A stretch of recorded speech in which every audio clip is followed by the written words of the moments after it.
Right, so welcome to part 3 of the tutorial. So now we've made our first square and we've joined our first strip along. Mine is just 4 squares long for tutorial purposes. So now we need to join the next square to this one. It is actually exactly the same as joining on your first strip, but rather than putting the square here, you're putting it here. So we'll have a really quick run through that, but it's no different to doing your first square. So we're going to make a slip knot, magic knot, whatever you want to call it. I'll try and call it a slip knot, so I think that might be actually what it's called. So we are going to slip stitch in on here. There is, into this chain space here. Into this chain space here. So we're going to slip into there, pull up a loop, hold that tail out of the way and make a slip. And then we're going to chain 6. 1, 2, 3, 4, 5, 6, and 3 trebles starting in the 4th chain from the hook. So 1, 2, 3, 4. Mine is here, and we're going to do 3 trebles. 1,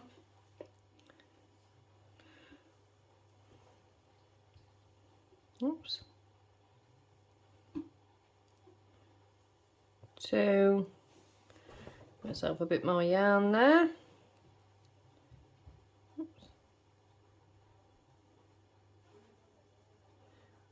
And I forgot my yarn over. And I forgot my yarn over again. And 3. So now we need to join this square up to this square. So we're just going up now. So we're going to join that with a slip stitch in that gap between the 2 squares, and we're going to chain 3 and slip stitch into the next gap between the 2 squares, and we're going to chain 3 again, and then we're going to turn our work and do 3 trebles into this gap here. 1, 2 and 3. Connect our squares with a slip stitch, chain 3 and 3, whoops, my board's moving, and 3 trebles again. So it's just how you've been doing for your first strip, like we've been doing in part 2, but now the square is going that way. So just exactly the same way we've been doing in part 2. If you want to go ahead and make that next square there, and if you meet me back here, and I will show you how to move on to the next square. Right, so there we go. That's the next square put in. Excuse all the ends. You can weave the ends in as you go. It makes a lot of sense, but if you're like me, you don't do that. So now we are going to be putting in the next square in this space here. Now I find this much easier because now we're in between 2 squares. We have no chain 6s to do. So I always find these inside squares much easier. So take our next colour yarn that we're using. We're going to make a slip knot. And we're going to attach this slip knot right in between these blocks here. If you can see, we've got these 2 blocks here, plus we've got a block up top, and this is where they all meet in this, between the orange and the brown, just there. I can bring that closer to the camera. You've got a block there, and a block there, and we are going right in between there. So we're going to make a slip knot. This is where I tend to have, there is no right side and wrong side with this, but I weave in all my ends on one side. So after you've made your slip knot, you need to chain 3. 1, 2 and 3. Now what I do is that tail, I just make sure it's on the back, just so I know that's the end, that's the back where I'm weaving in all my ends. Now what we're going to do is we're going to slip into the space between the 2 blocks next to it. We're going up. So we're not going across that way, I'm going to start this way. So we're going to slip in between these 2 blocks just here. Okay, so slip stitch in between blocks 1 and block 2 from the neighbouring square. There we go, and chain 3 again. Give myself a bit more yarn there. Turn your work. So we've just moved from here to here and we've chained up 3. So now we're going to do 3 trebles into this gap we've just created. 1, 2 and 3. And we're going to join this square to this first block here. So we've created our first square and we're just going to join it to this block here, and that's going to be our row 1. And we're going to do that like we've been doing with a slip stitch in between these first 2 blocks, just there. And then we're going to chain 3 and slip stitch in between these next 2 blocks here. And we're going to chain 3 again to make the block. Turn our work and we're going to do 3 trebles into that gap there. 1, 2, 3, and that's our next block, which we're going to join here. Slip stitch. Now chain 3 to make the next block. That's the first stitch of the next block, and 3 trebles again. 1,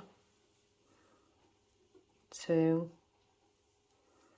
and 3, and then that needs joining to its neighbour with a slip stitch. Chain 3 again and slip stitch into the gap above that block there. And you see how we're going there. And we're going to chain 3 to make the next block. Turn our work and we will 3 trebles into the space. 1, 2, 3. So can you see how we're doing that now? This is the block we've just made, and that now needs joining to its neighbour. Then we're going to come down and make the block here. We're going to go across to build the next block, and we're going to come back up the other way. So we're just making blocks each time. It's a bit like Lego really, isn't it? Just building blocks. So let's join this square on and chain 3 for our next square and 3 trebles into the gap. 1, 2 and 3. Excuse the dog, she's having an itching attack, if you can hear that. Ruby, stop. Join your block to the next block, chain 3 and 3 trebles.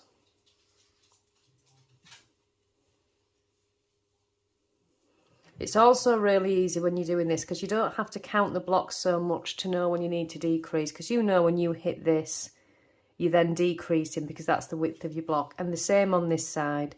You know once you hit this that you're decreasing, so you really don't have to count so much. So just carry on like this until you've increased however many blocks that you're doing. For me in this case it's 6. So I'm just going to keep going. If you need to pause the video to catch up, then go ahead and do that. I'm just going to keep going like this until we come to decrease. Join that one on there and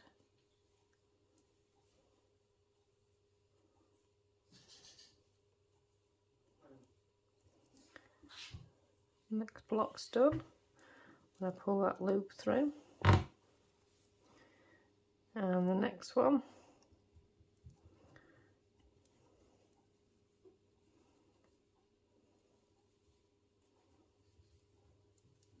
So always 3 chains and 3 trebles to make a block every single time. Join that onto there.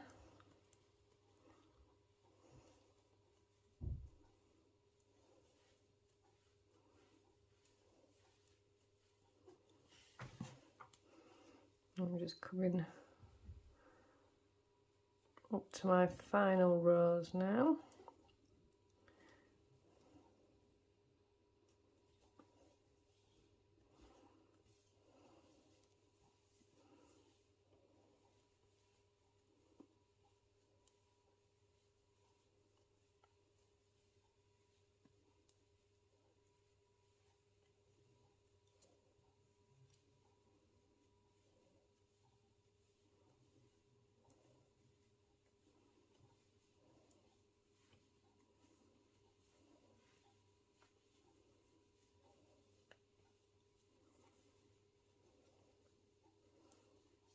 Just join and join away. Don't forget, if you end up making the blanket, just to tag me on Instagram. On Instagram I am my_yarny_corner, and I'd love to see all the blankets that you're making. That'd be really nice.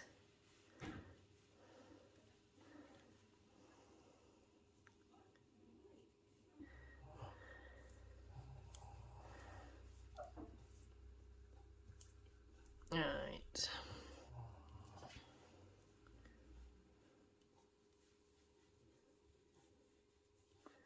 And now I am just coming up to my final row.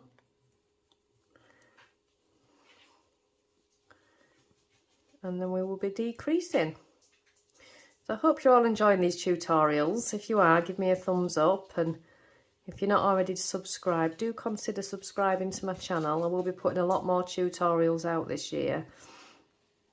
I've got a few that I want to do.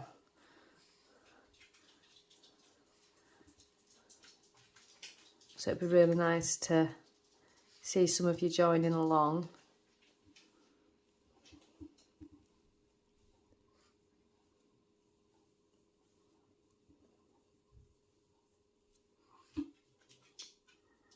I think we are nearly there now. Oops. Keep dropping my stitches.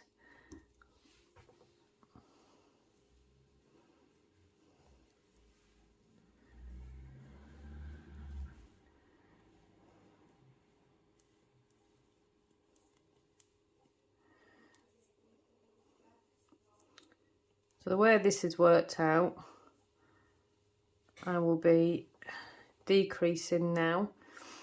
You can see I'm up to the end of there. There's only one block left, so I'll do that last block. This is my final row now. So 1, 2, chain 3 and my 3 trebles into this for this last block. Join that square and then chain 3 to decrease and slip stitch that across into the top of that block. And now we are decreasing just like that.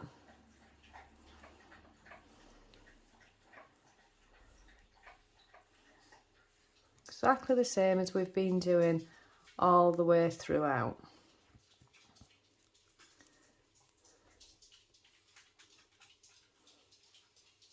My yarn keeps chasing me. Never mind.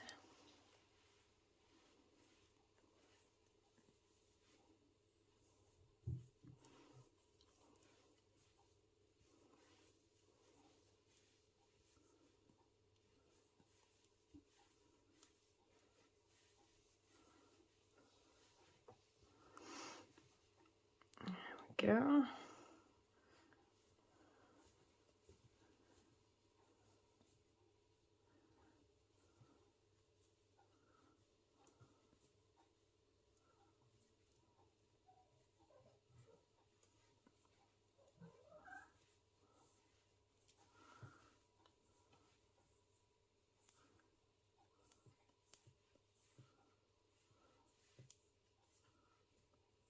Split the yarn there.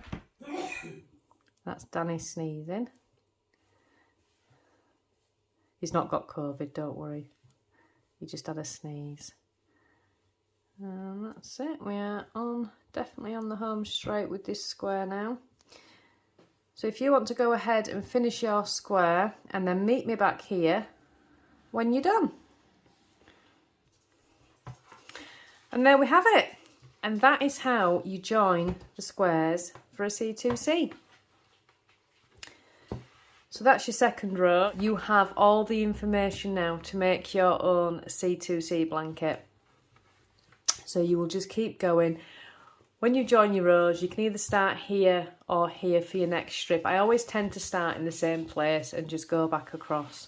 So you know how to join your first row, you know how to join your second row, you know how to do these inside blocks, and you can just keep going. And there we have it. So on mine, as I showed you on the first video, I'll just pull it back into the camera. This was all made out of 10 gram mini skeins in 4-ply yarn, sock yarn. And I just kept, whoops, I can't even open it. It's too big to open on camera. I just kept going and going and kept it really, really random. I've got some really pale colours, I've got some really bright colours. And at the end, I just added a ribbed border. You can do that if you like. You can just put a ribbed border on it if you like, or you can leave it blank, or you can leave it without the border, however you like. But yeah, that is how you do the C2C. I had such a blast making mine, I really did. I started this on the 8th of December and I ended up finishing it before the end of January. I was just so addicted to it and seeing all the squares come together. It's a lot of fun and you can do what you want. This is my favourite square. It's bright, bright pink. Now a lot of these yarns are, I have my Green Lambkin advent calendar in here from Green Lambkin Yarns. So yeah, just have fun, enjoy. It's all about just enjoying the process. If you get stuck, you can always look back on the tutorials. And yeah, just enjoy it, enjoy the blanket. I'm sure you'll all have lots of fun. So thank you so much for joining me for this tutorial. Keep your eye out because there are going to be some more tutorials coming. And I will see you later. Bye everybody.